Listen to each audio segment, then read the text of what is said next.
Another round of applause for Mrs. Dodds. Thank you so much for that wealth of knowledge.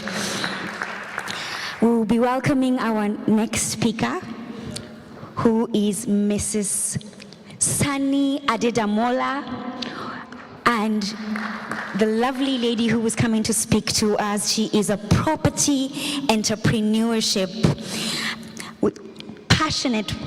She's a passionate property and entrepreneurship with experiences across various strategies, including buy-to-let and serviced accommodation, something that we just spoke about by Mrs. Dodds. She is a mentor, and she's also a host for a growing, successful short-term rental businesses. She also offers training and guidance for aspiring property investors who are looking to start in the property ladder, and I'm sure most of us are here today for that. I'm excited to hear that. And beyond property, she is a founder of Exquisite Events, a multi-award-winning event decoration businesses known for creating stunning and memorable event spaces. And most importantly, she is a lover of God and enjoys serving in his vineyard.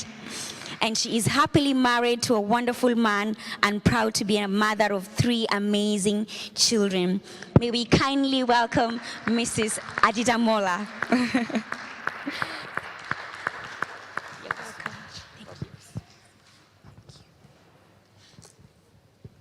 Good morning, everyone. I think we're still in the morning. It's lovely to be here this morning. I'm so glad to be here this morning. Thank you, everyone, for coming for this event. We appreciate you all. I'd like to honor the father and mother of this house, Pastor and Mommy Adegbe. God bless you, sir, for this honor. I don't take it lightly at all. I want to appreciate both of them for actually inviting me here to be here.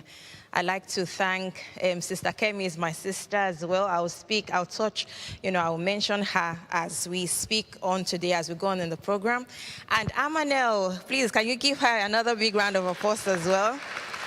She has been my mortgage advisor for a few years now, and I'm proud to recommend her to anybody, and that's one of the reasons, that's the main reason she's here today, because she's been doing a fantastic job. She listens, she knows what she's doing. Obviously, from her wealth of experience of 25 years, you can be sure that she knows what she's doing. And I believe that we've been able to pick a thing or two from what she has shared with us. So this morning, as my beloved sister Masha has mentioned, that my name is Adedamola Sanni.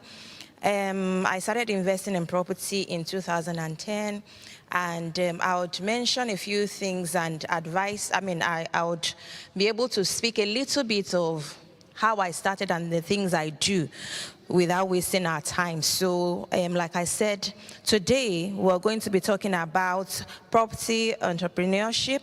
We all know what an entrepreneur is, but we'll now streamline to property. What does it mean today? And a few things we need to know, there's few strategies. Obviously, there are a lot of strategies that we can engage in. I started with buy-to-let, which is just simply buying a property and renting it out to tenants. People live in houses and they pay monthly. And later, using the properties I own, I ventured into service accommodation, I ventured into training, I ventured into partnership with other people, I ventured into flipping. We can't really go into each of the strategies in depth today, because each of those strategies are a training on their own, if you know what I mean. But I will be able to leave you with nuggets that would encourage you that everybody sat in here can actually start doing this as well, okay? Thank you so much. So what is property entrepreneurship? Property entrepreneurship just involves strategic acquisition of properties to develop and basically to generate profit. Everybody that calls themselves an entrepreneur, they invest in certain things, products or services, for the whole end purpose of making a profit. So in property, it's not different. So it basically involves strategic acquisition, development, and management of real estate properties to generate profit. It also encompasses various activities, which I've mentioned part of them. Such activities could be investing in buy-to-let properties, flipping, and property development. When we hear property development, don't think that we have to be Ashbury, you know, the big names, Story Homes, and everything. They started from somewhere as well. So, and these are things that we can also engage in. Just need a little bit of information. I won't say a little bit of information, good information and training to be able to go into those words, those kind of investment that sound big to us. Because the people that are actually engaging in these services, they are people like you and I. And we even have a better edge. Why? Because we are children of God. So, and that gives us an edge even above every other person. So we shouldn't allow our mindset to limit us. The mindset is the main thing that limits us from actually acquiring and launching out into where God wants us to be. Okay, so why real estate? I'm going to talk about why real estate is a very powerful business opportunity. So real estate is a very lucrative business. It's not as wild and volatile, easy, and you don't easily lose money like when you invest in Forex. There are other things that you can easily lose money when you put your money into it. Even though you can make a huge amount of money in a short space of time when you invest in Forex, but property gives you rest of mind as long as you go into it with the right knowledge. So it is a lucrative business due to its potential high returns. The asset appreciation. What do we mean by asset appreciation? When you buy a property, you can be sure that at least in the next 10 years, it's going to appreciate in value. I'm using we normally use the word, the number 10, because that is what has been, known over the years, that a property at least will appreciate in 10 years. But for places like in London, Downs, in the south, properties even appreciate quicker. I know friends that bought properties in Reading before the property even was completed. Before it was completed, the property had appreciated in value. So 10 years is just, for being safe, do you understand? But at least in 10 years, the property would have really, really appreciated in value. In fact, they say doubled in value. But it doesn't necessarily occur like that all the time, but it would have appreciated significantly over a 10-year period of time. So also, real estate is also, apart from it being high in returns, it's got asset appreciation, as I've said, and it's got the ability to generate passive income through rental properties.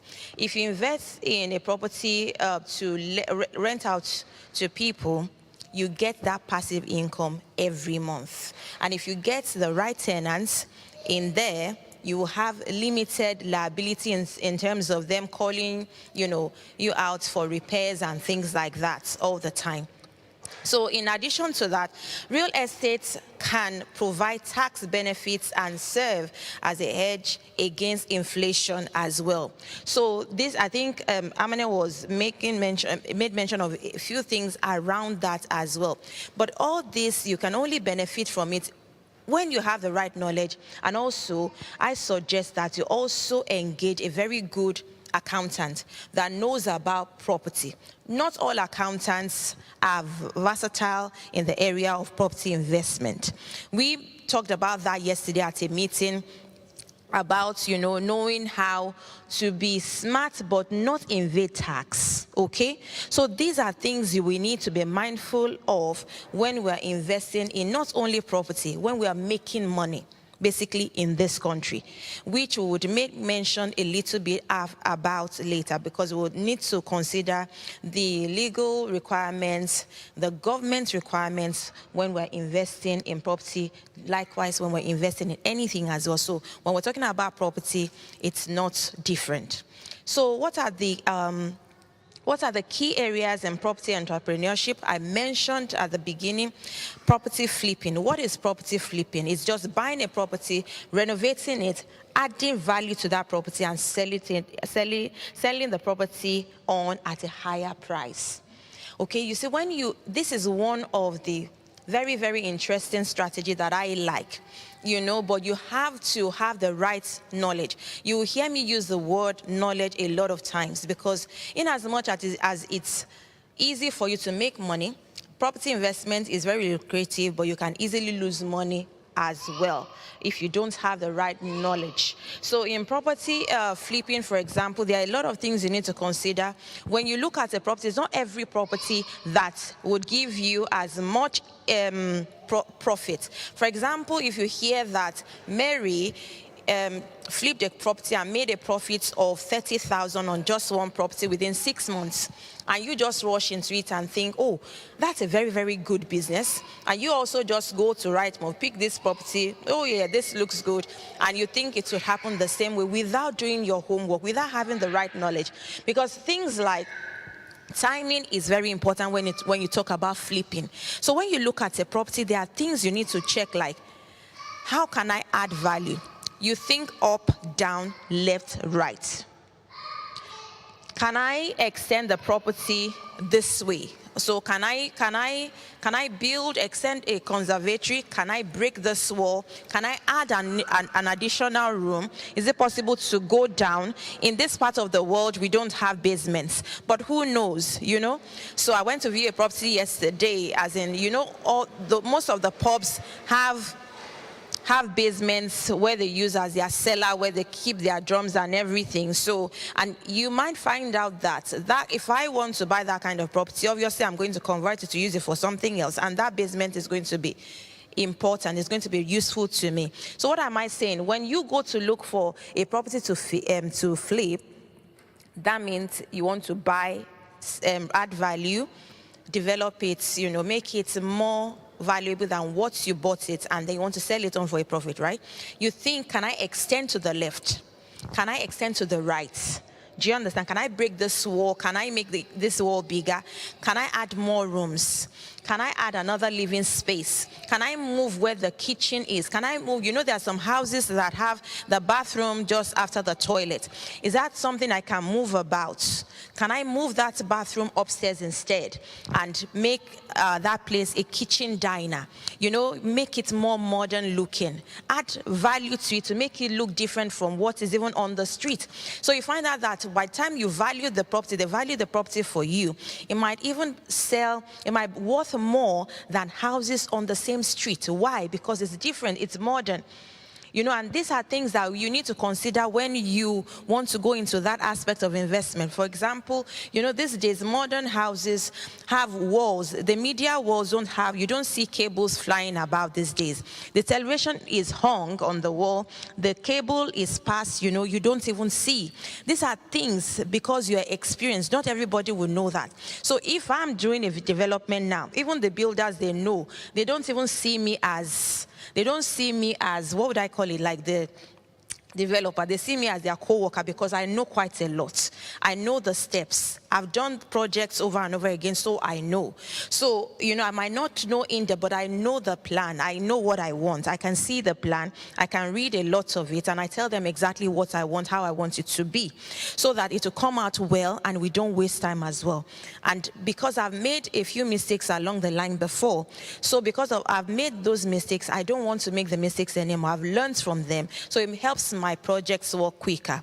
And again, with flipping, you don't use a loan, a mortgage to fund a property you want to buy, refurbish, and sell. You can use what we call is a specialized loan called bridging finance, bridging loan. Amanel is here if you want to know more about that. Or better still, for that is better you buy cash. Because the moment you get that loan, the interest starts counting, and you know that the project hasn't been completed.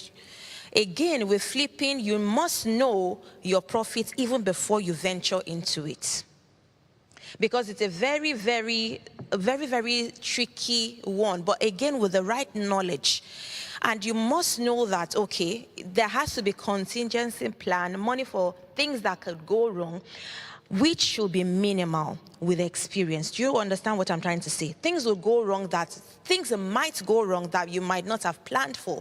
That is why you must have done your due diligence to avoid any major problems. Do we understand what I'm trying to say? So that means you must have checked, the structural engineers would have checked, you checked the electrics, the money that you don't want to spend at the end of the day when things go really bad. You should spend a little. You only spend a fraction by engaging professionals to have a look at the property. So I'm just trying to say, I cannot really go into this, but these are important things, foundation that would help you if you want to then go further into that aspect, which is flipping, okay? Timing is of essence. When you're flipping a property, you should look at finishing a project within 3 to 4 months. Things can extend to 5 months. Basically, you should be able to flip at least 2 in a year. So from the onset of the project till the end of it and the sale of it, you're looking at no more than 6 months. Okay, realistically, you can actually get some done in less than that period of time.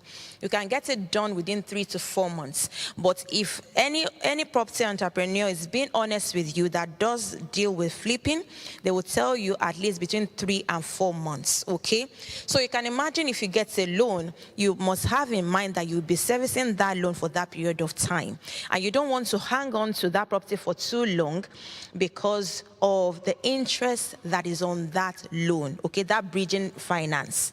So that is why it's important. Maybe 2 or 3 people can come together, like Amanel mentioned, okay, 3-4 people can come together, buy a property of 100,000. You still have a pocket of maybe like 40,000 for you to be able to work on it, okay? And then, you know, you are not in debt, you are not worried about the loan. Again, you should be worried because you want to quickly move on to the next one. Do you understand? But you are not under too much of a pressure because of the interest you're paying back every month, which is a little bit higher than the regular type of loans, okay? So that is talking about flipping. I have to move on to buy-to-let. So buy-to-let is just purchasing a property to rent them out and generate rental income, okay? So you buy a property. Another thing, rule of thumb for me, is you buy low, you know, you always try and get the good deal. Calculate your return on investment, okay? You have to calculate your return on investment. When you're just starting, you might be okay with less than 10%. At the level I am now, anything below like 12%, I don't want to. Really, I don't think it's profitable enough for me. But when I was just starting, 8%, 6%, that was okay. But as you know, as time went on, you know how to bargain better, okay? You know how to negotiate better. You know what to look for. There, you know, I have a cap to the amounts I buy my properties. I cap it that if it's more than a certain amount, no, because you have to think about your purchase price. How much are you buying compared to what the rental income would be? If you buy a property of over 100,000 and your rental income is £550, do you think that is a profitable business? Meanwhile, I've bought properties of less than 80,000, 60-something thousand, 70-something thousand, and even before the rental income went up in the last few years, I wasn't renting less than 575, 550.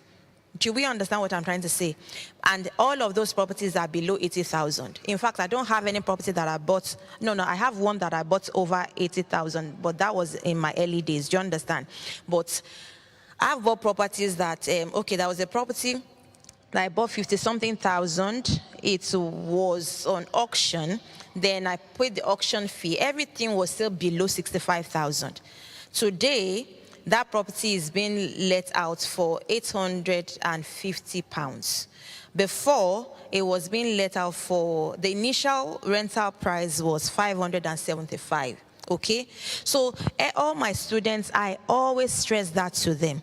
I have a mentee, she just bought a property now. Is it outside Newcastle? I think it's outside Newcastle. I kept stressing to her that calculates your return on investment. At that time, when she was already at negotiation stage, she didn't even know what return on investment was. You must know these things before you just jump into buying anything.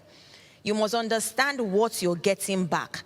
And there are factors you consider when you're calculating your return on investment. So the amounts you're putting in at the initial stage, you understand, and also you have to figure out your insurance, the percentage you're paying to your, what is it called? The people, the letting agents. All those things, you add them up, and then you are able to calculate your return on investment. You deduct all these things, and you see what you're getting on annually to be able to calculate your return on investment, okay? Return on investment is different from yield. What you want is return on investment. There are videos on YouTube that shows you how to calculate your return on investment. Please note, you are not you're looking for yield. It is the ROI, okay? Because of our time, we can't go into everything in depth. So property development, building new properties from scratch or redeveloping existing ones. So you know all those newly built homes that we all want to, most people want to live in now. So this is what we're talking about, okay? So they acquire a land and they build on it. We have people that have built their own homes here. It is not new. People are doing it, and it is not something we cannot all do. Like I said again, it's just finding out. When I first started, commercial properties was something I never even went close to until I realized that, come on, so it's as easy as that. Do you understand? So it is not something we cannot do. So don't allow anybody to tell you that you have to start with just normal buy-to-let or anything. Who says you cannot start as a developer? Who says you cannot start as a commercial property investor? Okay, you can start at any level you want to start with the right education and the right mindset. So you can also invest in short-term rentals. That's holiday rentals. I've got a few holiday rentals, which we all know it's commonly called Airbnb, right? Okay, so you can also start with that. So just have a few service accommodation. Now, how can you acquire that? You might think, oh, I don't have that much capital now to start investing, to buy the property of over 100,000 myself and things like that. But again, there's something called rent to rent. It's a strategy in property that enables you to own a property, well, not own the property, but to have access to a property and use it to make profit. So you rent a property from Mr. A. With his knowledge, you let him know up front. There's a different contract to sign. It's different from the normal AST contract that you sign with them. They would know that you want to rent it out. So why would they rent a property to you that they normally rent? Again, that is with understanding. You need to prove to them that you're different from Mr. AYZ agency, because there are agents all over the place, you know. So why are you different from those agencies? You tell the owner that you are going to add value, but you must mean everything you say. So you are renting from him, and you want to make it, you want to convert it into house of multiple occupation. So you want to let it out room by room. Again, the advice, if you want to do that, if you want to go into that strategy, is to rent a house that is at least 4 bedrooms, okay? Again, there are laws in the council. Some houses, you have to pay some amount to the council every time. It's called Article... Is it Article 8? I can't remember now. So there are some houses, once it is more than, 3 bedrooms, some areas, if you want to use it for HMO, you have to pay a license, okay? So all these things, again, don't let it deter you from doing it. It's just finding out how much it's going to cost per year, how much you're going to generate. Remember that you're going to pay the landlord their rent as well, with other running costs, and see if it's still going to be profitable for you. It is a game of numbers, okay? It's a game of numbers. If you miss out an aspect, you might run into a loss. So if you forget to add something, do you understand? If you forget to add a particular bill, you know, that you would incur, and you cannot run away from it, you might run into problems at the end of the day. So when you want to go into rent to rent, you might start by having a clause in your agreement with the landlord, 6-month clause. So a landlord would always want at least a 12-month contract with you, okay? However, it's a corporate agreement. Like I said, it's different from the normal AST. So when you're speaking to the landlord, you have to prove to him that, okay, I'm going to add value to this property. You don't need to know when there's plumbing issues, just normal issues, the door lock is spoiled, all those little things tenants complain about. You would take care of it. You only have to to mention to the landlord when maybe the boiler breaks down, those major things, right? Maybe the roof is leaking, major damages, major repairs. All these things would already be highlighted in your agreements with the landlord. Do we understand?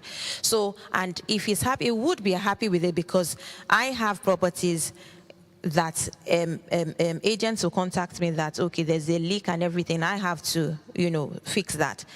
I have an agreement with them. If the repair is not more than a certain amount, they just deal with it. They just send me an email. But there are some I have to approve. When it's more than a certain amount, there's something I've put on my account, so they need to contact me. But when you have an agreement with a landlord that has allowed you to do rent to rent, all those little repairs is not his business. So which landlord wouldn't want that? Do you understand? So there are things that you need to know that you will use as selling point to be able to acquire this property. And because people ask this question, how do I get these properties? Okay, so that's why I'm giving you all these tips. You can get it if you have a good rapport with your own current landlord. If you are renting, you see, I rented how many years ago? I still have a very good rapport with the man I rented from then.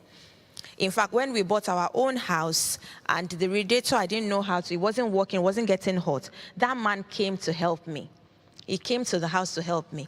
And after I moved out, it was somebody, I think it was my younger sister's husband that moved into that house, and he also passed it on. When you look after somebody else's house, honestly, they will look after your house as well. And again, you are building a relationship with somebody that might even help you in the future. He helped me. And when I started buying my own properties as well, I remember I was asking him a few questions then. I was asking him if he normally would furnish or where he bought his furniture before I decided I wasn't even doing furnishing. Anyway, that's another story. So again, it's very important that you know how to get the deals rent to rent. You can get it by going on to places like Gumtree. You see some landlords advertise directly on Gumtree.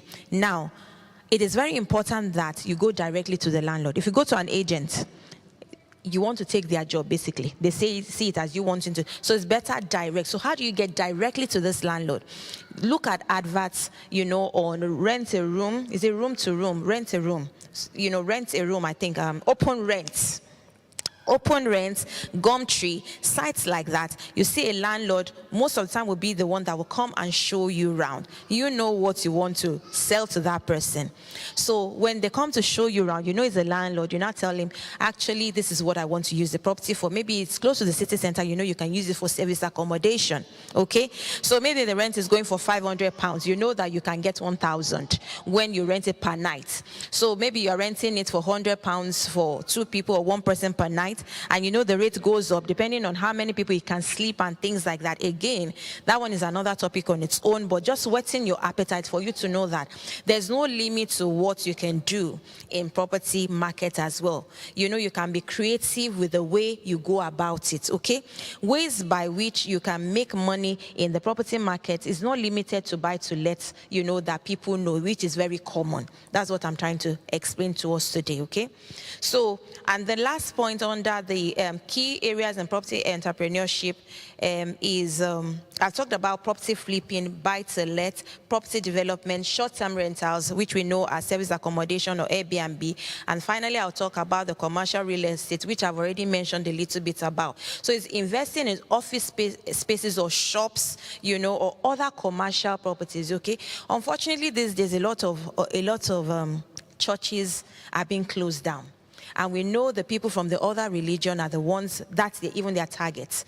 You understand? They want to buy it. They convert it into multiple flats or something, or they convert it into shop or offices. that is the kind of, I mean, I'm just using, our target is not churches. In Jesus' name, our churches will not close down. But I'm just giving you examples of, the kind of properties that are termed and classed as that.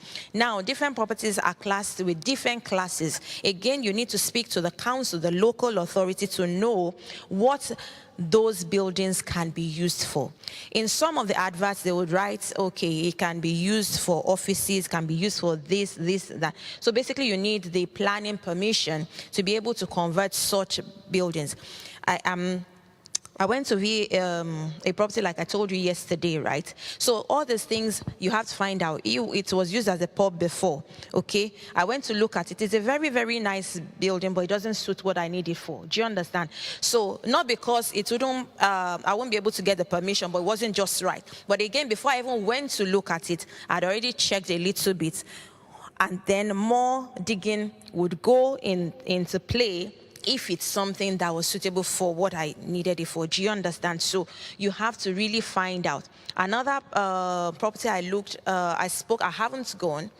Then the landlord called me back. He was really interested. He really wanted me to have that property. But he got back to me. There was something to do with his fire permissions and things like that. It only had one fire exit, and for what I needed it for, blah, blah, blah, was going to cost more. He felt really bad that he didn't have all those things in place, So fire exits, all those things, they matter because we're talking about commercial properties here, right? But again, you see, I have a mentee who bought a property here in Newcastle around Walls End a few years ago for just 100,000.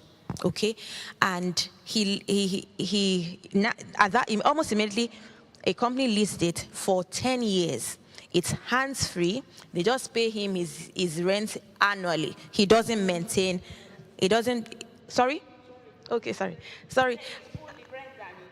Rent and insurance. Full repairs. That's the word I was looking for. Full repairs. So the landlord is completely hands-off. Okay, so those kind of investments are things that unfortunately people run away from. That commercial. No, I mean, he's making cool money. Do you understand what I mean? And these things are being practiced even all over. Property investment strategies are the same everywhere. Do you understand? I have a student in America as well who did the same thing. He bought a commercial property during COVID. I was actually away then. So we're talking a lot, And at that time where a lot of people were complaining, he got some money then and he went to invest in a commercial property. He told me that that's the best decision he's ever made. Do you understand? So there are a lot of things that for us to think about. I've spoken about a lot of things today, at this point, but there are things that we can think about. So what are the skills you require to be a property entrepreneur? Market research and analysis. I've already mentioned that a lot of times. Understanding the market trend and identifying profitability in the market, as in identifying profitable opportunities, because it's not every property that is going to be profitable for you. Some property will be a liability. Do you understand? For example, I bought a property before and I didn't do my due diligence properly. I went into that property, I saw it was smelling of paint, fresh paint. It was just newly done and everything. And I just walked into it. I felt okay. In fact, I went with somebody as well. So who is also an engineer, said, oh, Damola, your tenants will just move in, nothing needs to be done. So I didn't even do a thorough check. I just walked in, everything was smelling so fresh. Even the doors were stiff to open because of the fresh carpets being laid and everything. Cut the long story short, the tenants moved in and things started showing up. The kitchen cabinet almost fell off. The sink almost collapsed because it was not hung properly. The cabinet was only hung with like just 4 hinges. The sink almost collapsed. The boiler, there was no engine, nothing inside the casing. It was just the casing. The shower, the same thing. So we had to buy a new boiler. These are even simple, I'm telling you, this ones I'm telling you. Bought a new boiler, bought that. It took me a few years to get that property into shape, and I regretted. And you see, as believers, we need to listen to the Spirit of God. I shared this testimony a lot in our church, maybe during the fellowship or something that comes up. That morning, they called me again. The agent called me again. It was like I felt pushed, and I should know. You know when you feel, And my husband said to me, if you don't want to buy it, then don't buy it. Because he said, do you want to add how much more? I can't remember. Because we have a lot of things. Do you want to go ahead? Do you want to go ahead? I looked at my husband. I said, I'll get back. He said, if you don't want to buy it, don't buy it. If you feel pressured. But I was disobedient to the Holy Spirit. I went ahead and I bought that property. Not only that, I had to do a lot of repairs. Even the window frame in the living room almost went off because we didn't go outside. It wasn't reinforced outside at all. Do you understand? So they fixed the window inside. You see everything looking neat. But outside, it was broken wall around the frame. Can you picture what I'm trying to explain to you, right? It was a complete nightmare. Do I want to start talking about the asbestos pipe that was in it that didn't even check before it was a pipe that ran from the toilet upstairs to the kitchen cupboard. There was a kitchen, Asbestos cannot be disposed ordinarily. Do you know, it took a few years, 2 years or so, almost 2 years to be completely free of those fundamental issues that I could have avoided, okay? So, and I got an awful tenant as well. Sister Kemi is here. She knows I became a prayer point. Again, the Lord warned me about that tenant. We are children of God. We need to be sensitive to the Holy Spirit. The Lord said not to take that tenant, that she was going to get me into trouble, and that was exactly what happened. I didn't want to. Again, I was like, oh, so, okay, anyway. I let her. Do you understand? But she became problematic within months of her getting into the property. Do we understand? And I was only able to get rid of her to the glory of God in December. And she had been in my house since February 2018. So do you understand what I'm trying to tell you now? So it is very important as believers, we are children of God, be mindful of these things. We can avoid these things. Why? Because we have the Holy Spirit of God in us. And also, apart from doing your due diligence, follow your spirit. As it's not an ordinary spirit God has put in us. Our spirit is there. The Spirit of God guides us, okay? So we don't need to be praying and fasting for some things when we do our due diligence and we are obedient. Not every deal is brilliant. That house was only 60-something thousand, but I paid, I think, more than 20,000 to get rid of all the problems and everything. Then the headache of the tenant continued. Okay?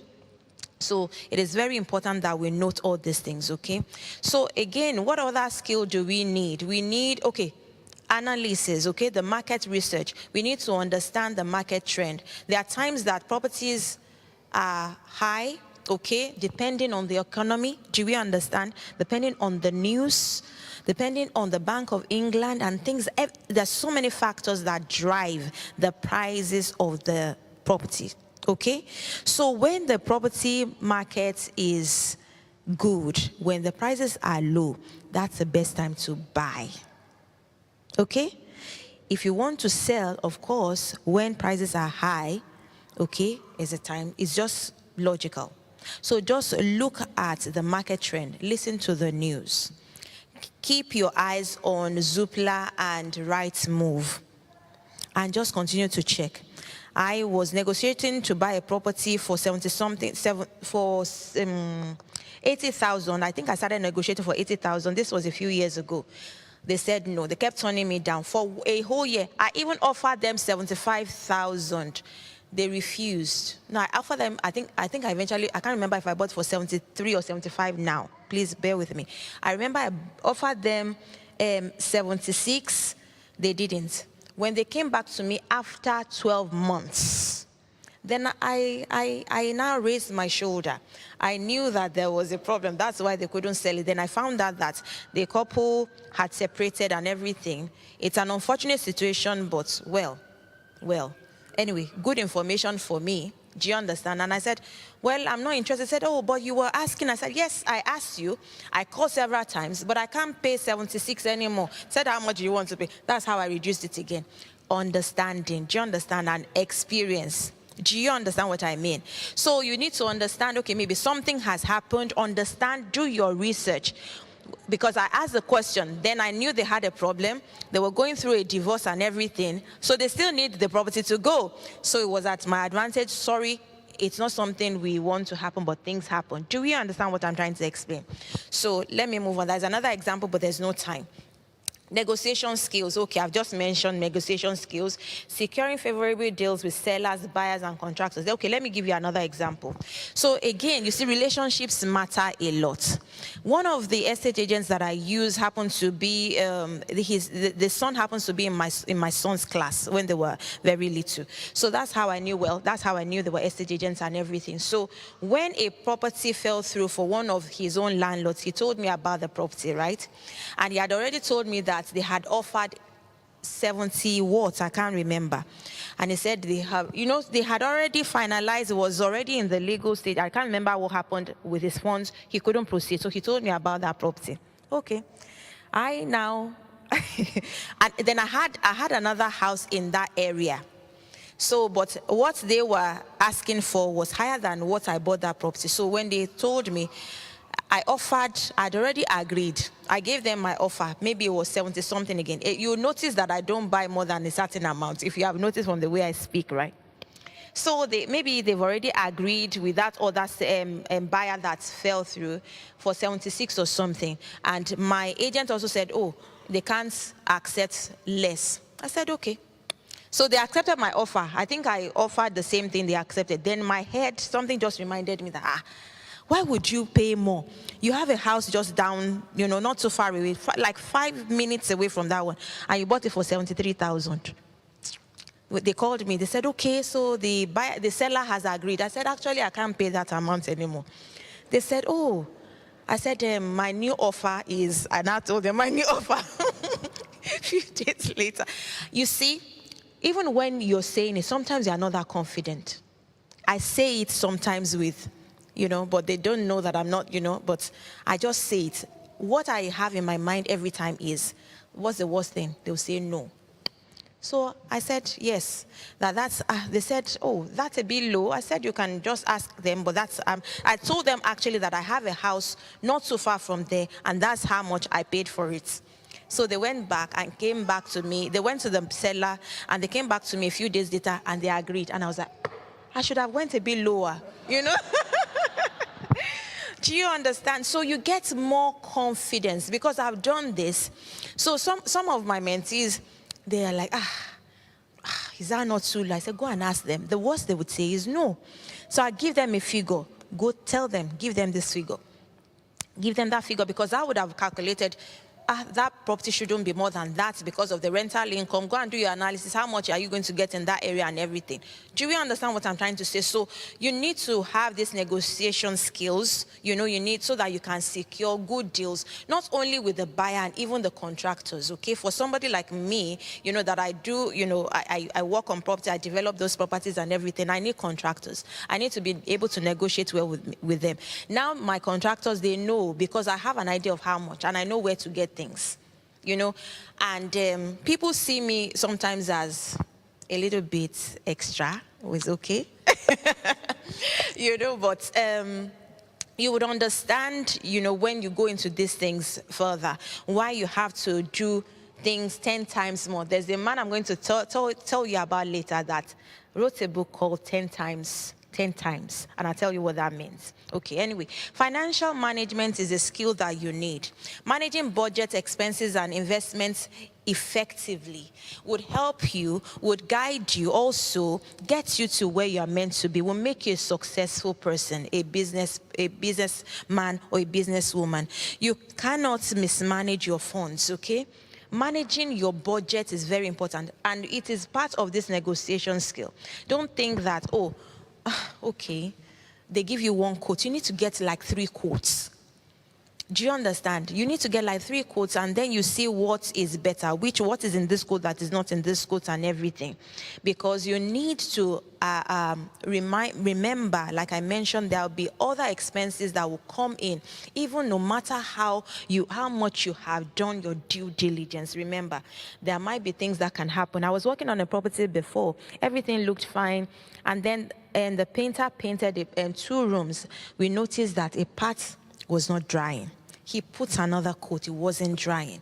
And I had already planned by so 6 weeks projects we are done with this house. I invited damp engineers, paid how much to come and do the investigation to see if it was rising damp. It didn't look like rising damp because it's usually from underneath. But I thought it was damp and everything. Somebody said it was the roof. I got this roofer, Cowboys. Again, you see, roofers are very tricky, you know. Even up till now, I don't think I've got, I think now, maybe I can guarantee that I have one, you know. So I wasted money. The roofer went up and said, yeah, there's something. He went through the loft. So they are young boys. In fact, when I think about it, I said, these young boys dribbled me. Anyway, so they went into the loft. They said, yeah, there's something. Can you see? They went into the roof. I was outside. You know, I looked. They even were waving to me. They were doing some things. You understand? So that's how I wasted money. This problem persisted, but you know, because I belong to different property investment groups, and I just posed that problem. Somebody said it might just be the gutters. So I had concrete gutters there at that time. Do you know that I only paid, was it 450 or 500? For the concrete gutters to be replaced with PVC, and that was the solution. Do we understand what? So this is something I never planned. I didn't know that there are some things you will not know, no matter how much you plan. You know, it was when they were painting. This was a complete refurb, rewiring, replastering, everything. Do we understand? And this happened, and it delayed the finish of that project. Okay, so you need to be able to, so at the beginning, if I had just not managed that project well, with mismanaged funds, it would be so difficult. It would have been so. It was already annoying enough. You know, there are days that you would just be like, God, I'm tired. Help me. You know, so that's why it's very important. Anywhere you can manage. If they give you a quote for a kitchen, for example, so if you go to Howdens, the Howdens give me a quote, they probably will know me. I will go and sit down with them. They would have given me the quote and everything, that's the best deal. Okay, I'll just drive to their office. And I say, please, can I have the catalog? Then I say, but this one, this unit, on this your catalog, it says 300. Okay, can you change it to this one? Or why is this one? They will not tell me, okay, what is your budget? I'll say, okay, my budget is no more than 2,000. You know, and that's how they will now start. They will say, oh, okay. The way you're doing it is still going to be more than this, but let's see what we can do. You have to have all the skills put together and be nice. Do you understand? Be nice. Be nice to people. Smile. You know, I'll be saying it jokingly, and I'll be telling them, honestly, I don't have more than this amount for this. This is what I've budgeted for. You just have to look for something to do. Can you just speak to somebody for me? And you know, those kind of things. You just have to be nice because you're talking about your hard-earned money here. Okay? So project management, overseeing project development from start to finish. That is what project management is. Overseeing that project, the step-by-step, from start to finish. You have to be, if you are not a good project manager, you might struggle a little bit, okay? Or you might need to employ a project manager. Do we understand? So it just depends on the level at which you are. So like I said, I know, I think possibly because I've got the skill naturally, okay, to be organized. You know, I'm an event planner, I'm an event decorator, right? Having that in me, okay, is one of the gifts I believe God has given unto me. Again, today we can't be talking about how to identify the gifts that are skills that are transferable, into this business. As children of God, this is important. I was talking about this 2 weeks ago. I was at another place speaking, and we were talking about how do you identify those gifts that God has given to you. One of the scriptures I quote a lot of times is, God has given each and every one of us the ability to do certain things well, things. So we have some things God has given unto us that we can transfer, okay?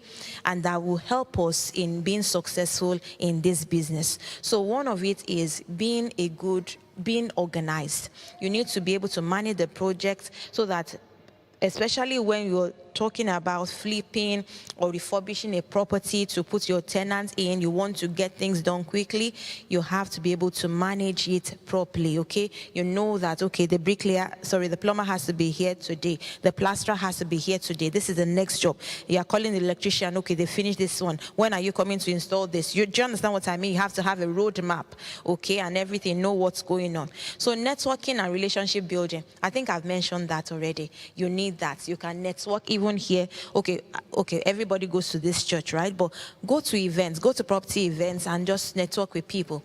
Don't limit yourself to your own community, because it's a recipe for not growing, if I should say in a very simple way.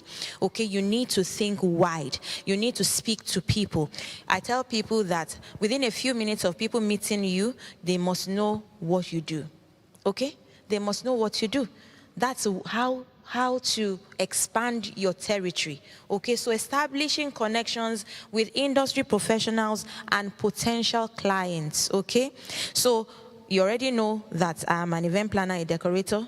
You already know that. Maybe you don't know that. Apart from that, I have another business called Spark and Span, you know, and that stemmed out of my service accommodation, you know, other people that have Airbnbs reaching out to me to help them, you know, to see why they are not doing well in that aspect. And when I go sightseeing, when I go to their Airbnbs, I'm able to identify the main problem they had was cleaning. It was dirty. It wasn't top notch. If you are providing that kind of service, it has to be nicely done. Do you understand that kind of thing? That they were begging me to help them, begging me to send my own cleaners and everything. And I said, no, I'm so busy. We are busy. I don't have that capacity yet. And they kept. It was more like a pressure, and I had to think very well. I have so much that I'm doing.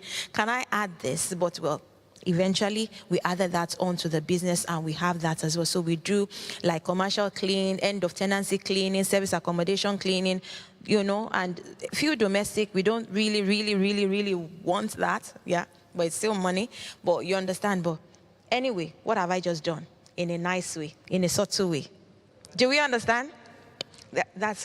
That's just how you do it. I'm just trying to make you see how it's done. I did it in a way that doesn't look as if I'm marketing anything to you, but I've already sold something. Oh, she has a business called Spark and Span. Oh, she's got a business called Exclusive Events. She's got service accommodation. So if we need people, we have guests coming into Newcastle or South Shields and everything, we can find out if she can host them. She's got availability. What have I just done again? So it just comes naturally, okay? Because it's something I have done over and over again. So again, as a property investor, that is how you do it as well. So steps to becoming a property entrepreneur. That's what this takes me there. So educate yourself, take courses, attend seminars like this, okay? And seek mentorship from experienced property entrepreneurs. Now, a lot of people don't like to pay for such services. People don't like to pay for what will benefit them, especially our people. Permit me to use that word. So things I have gone, I say this, you know, that I've traveled, you know, to go and sit under people that are doing better than me, even though my husband feels I know everything. That what can they possibly tell you about property that you don't know? But there are a whole lot of things. Do you understand? That I still need to know that I don't know. I have people that I look up to that I call. How many minutes? 5. Okay, I'll move on. So we need to educate ourselves. We need to educate ourselves on the area we want to invest in. We're talking about money. And if you want to succeed, you need education. Build a business plan. Outline your goals, your strategies, and financial projection. think big, think wide, okay? But you need to put it down. You don't, when you hear, when we talk about business plan, it doesn't have to be something ambiguous. It could just be a simple Word document, you know, or Excel spreadsheet that you set your goals, put your goals and go back. Every time I go back and look at my goals, I'm like, I'm not hitting this. I'm behind on this. I need to work harder. I need to this. You understand? So, and it helps you strategize, and it helps you attain and achieve what you want to achieve, okay? And it's not too late. You can do it today. You can start now. Well, in the 5th month, it doesn't matter. You can start today. Find the right location. Research and select locations with high growth potential. Just don't go and buy anywhere.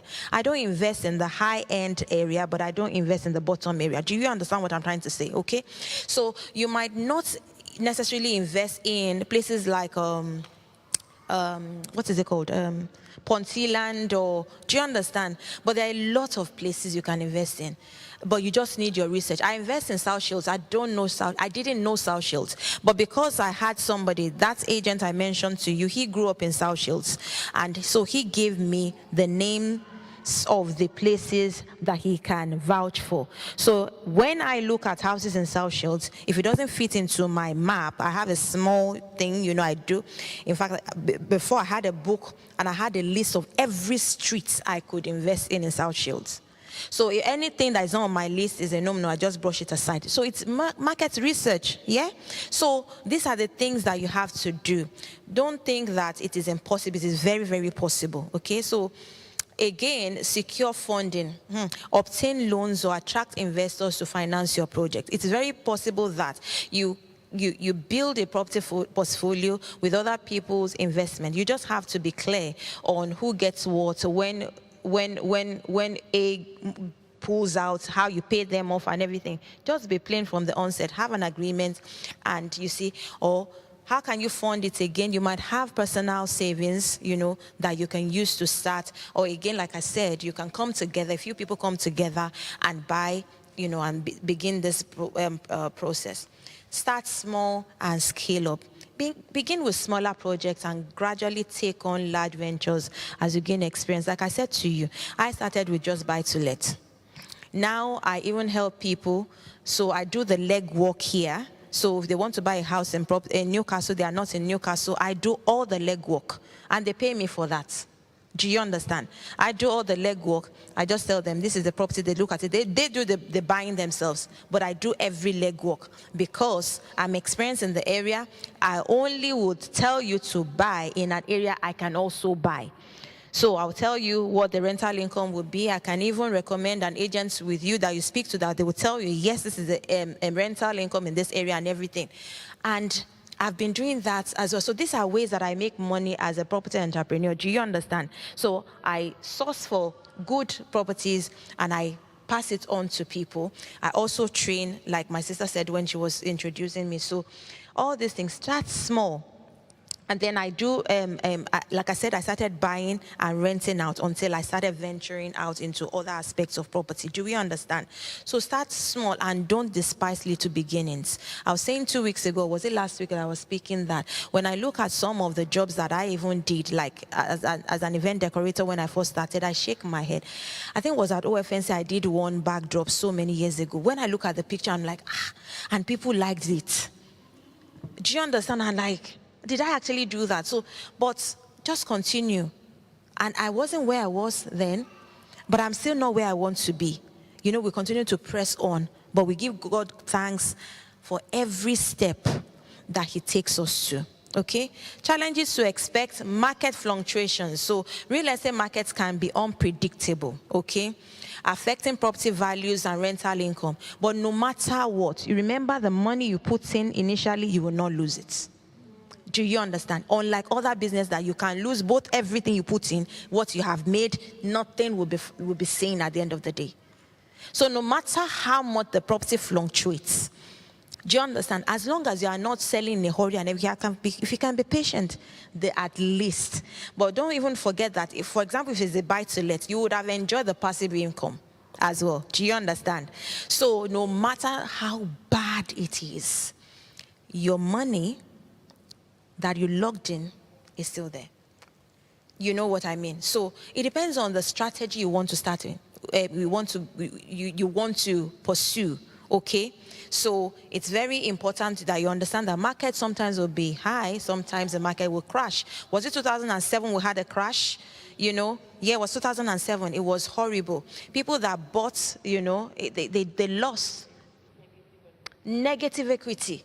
So things happen. But again, if you wait, you will be able to balance up a bit. So sometimes it's a game of waiting. But again, it is definitely one of the most secure investments you can venture in. So again, challenges that you could expect. One of it is the legal and regulatory hurdles. Navigating the laws, the building codes, like I said, not every building. So if you buy a building, you might not be able to convert it into a shop or offices. It depends on what the council, what it allows. You might need to go for permission. Even an ordinary building, house, you might not be able to build a conservatory without asking. To extend the loft, you might need permission. So you just need to find out. You just need to find out so that you don't get into trouble. Part of that also is when we talk about taxes, okay? So you make sure that, my brother asked a question the other time, what is the take buying a property in your name or a limited company? You are better off if you are doing a business, if it's a property investment, register as a limited company. When I first started then, I bought a few properties in my name. So when you have just a couple, the tax impact might not be significant. But when you begin to have a portfolio, you're a portfolio investor from 4 properties, isn't it, Amanel? From 4. From 4, you are considered as a portfolio landlord. You now have a portfolio and you continue to build on it.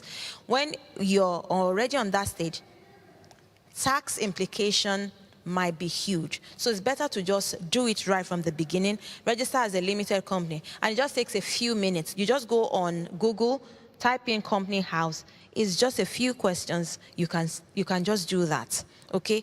People think that it's a very, very cumbersome process. It is not. Also, once you do that, you need to have a good accountant. I mentioned that. Up till now, I don't file my tax return myself. A, because I don't have time. 2, the main thing is because I don't understand it. Do you understand? And I don't want to make any mistakes. For every business I register, I speak to my accountant first. He advises me how to go about it, under which one.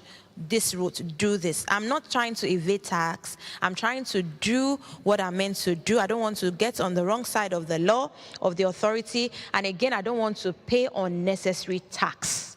And I stress, I do not want to pay unnecessary tax, okay? So you have to know these things. There are ways of doing things, but you need to have the understanding. High capital requirements, okay? Challenges, I'm still talking about challenges. The first one is market fluctuation, legal and regulatory hurdles, high capital requirements. Real estate investment often requires significant upfront capital. Don't listen to people on YouTube that they'll say zero, there's a way they say it, zero capital. It's a lie. Even when you're renting from somebody, if you're doing rent to rent, you would have to spend money to get the property to the standard you want to get it to.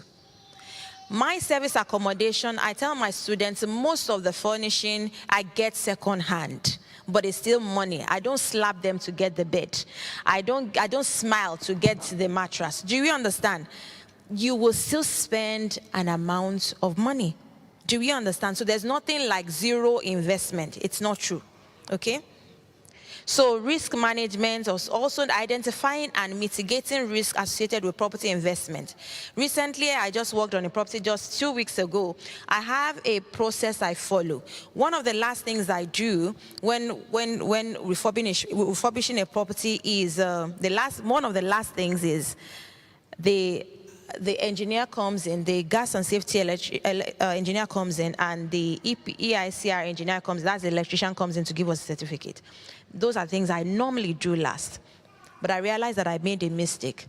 So the EICR went south. So what happened? The bathroom in the property had the wrong lights. You know, there's a new rule now. There's a certain type of light you have to use in the bathroom so that when steam comes, the water doesn't go into the light, okay? Unfortunately, that property had the wrong one, which I didn't spot on time, okay? So, but he said, okay, he could change it, no problem, because it's the same engineer I've been using for like 5 years now. So he said he would change it and then everything will be fine.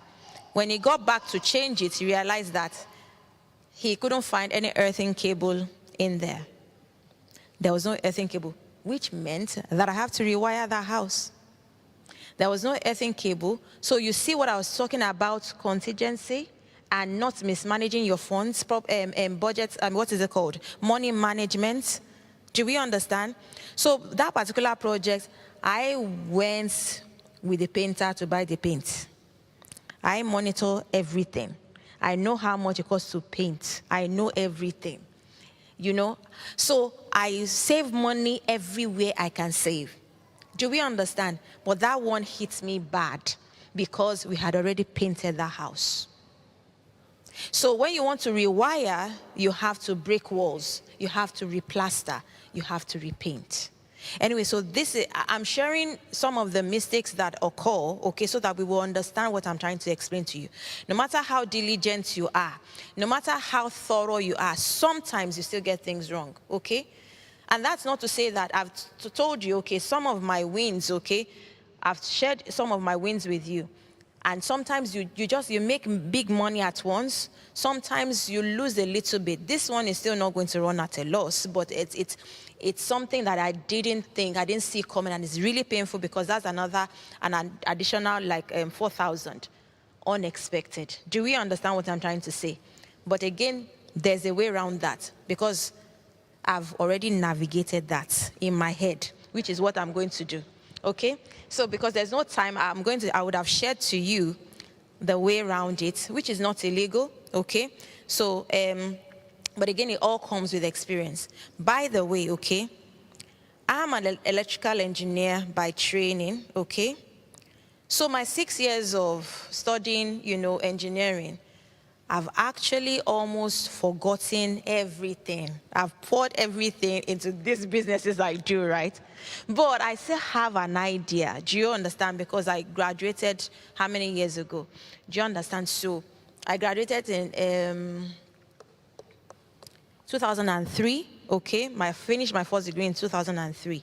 So I've forgotten a lot, okay, of what, but I still have an idea.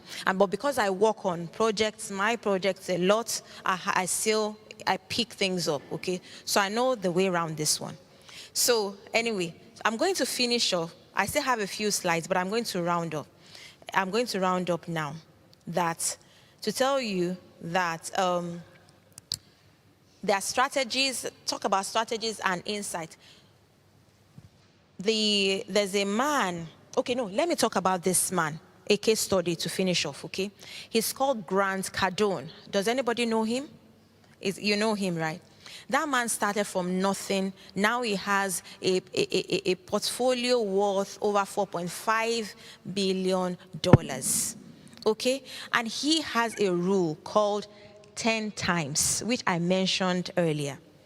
To be a successful, and I buy into it as well. And people, like I mentioned it as well, people see me as a little bit extra because I put myself a lot in all my businesses. Not because I cannot afford to sit down. If I decide not to work again today to the glory of God, without anything that I put on the table, without any of my work, I'll be fine. But it's not me. And that's not what God has called us to be idle.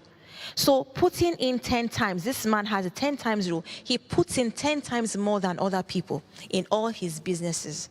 He has 16 plus businesses. And that is one of the reasons he's successful today.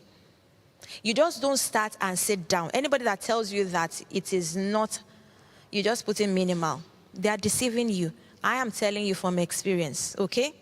I still have to sometimes get down and scrape old tiles because time is ticking. Because every day I am not making money in my head, I am losing money. if I have a project, there's a project we budget 6 weeks. We were supposed to finish in first week in January. We didn't finish till June. You can imagine how my head was ticking and money was leaving every day. The carpet company came in and they said that they couldn't put carpet on the floor in the kitchen like that. I said, why? They said, we had to remove the tiles. And I was just there to open up for them.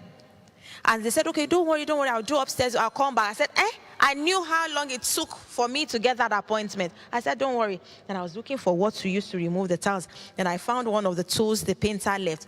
I got down on my knees, I started scraping the kitchen tiles. You know those old plastic tiles in Nigeria? Who knows? You know those plastic tiles? That's the type we had in that kitchen. But it wasn't a big area, but I had blood on my hands. I said, Father, as I was scraping, I was praying. I said, Lord, this is the definition of sweat and blood going into this. Father, you must prosper this one. So I'm just sharing these things with you, okay? I hope I've been able to encourage you that we can all make it, okay, with the right knowledge, right strategy, right mindset, and good planning. These are very important things we need to note when we are going into property, okay? Persistent, lessons learned, okay? Persistence is very key. Education, know how to manage the risk, know how to, when to go into a project. I mean, you check the affordable project to go into, okay? And just don't go into anything, like I said. Let me tell you some profitable investments you can go in, opportunities for this year. So we have something they call co-living space, which I mentioned to you, house of multiple occupation. So creating shared living environments for young professionals and students is a very, very lucrative aspect you can go into. Smart homes and tech-driven properties. Like I told you, you know, like knowing, you know, these days people like large kitchen, open space and things like that. So creating modern looking homes, you know, that are tech, you know, that encourage people, that anybody that just comes to look at it, they just like it. They just love it. It's appealing to the eyes. It's advanced in technology. You know what I mean? So, and also, now, houses are in demand, and that's why they want to clamp on service accommodation. They are looking into that because a lot of people don't want the regular renters anymore because of the trouble. If I have my way, I'll convert all my buy-to-let to service accommodation. That's the truth. It might sound selfish, but that is just how it is, because tenants' problems can be a lot sometimes, not all the time. So these are opportunities that we can venture into. Also, eco-friendly developments, investing in sustainable and environmental-friendly properties. These are areas that we need to start looking into, even as Christians, okay? I suggested people can come together and begin this journey together. I pray that God will help us and direct us in Jesus' name. Amen. Thank you very much.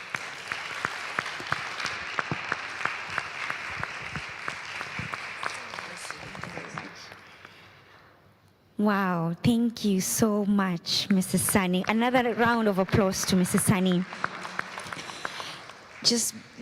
Just being vulnerable to us and sharing those experiences you have gone through is really enlightening, and just sharing with us to think big, because this is an area, you know, you think like, where do I start, you know, but you've given us to think big, to start small and scale up, and to trust the Holy Spirit in all these decisions. Thank you so much, Mrs. Sanni. Does anyone have a question? Yes? Okay. Well, if you can just pass the mic.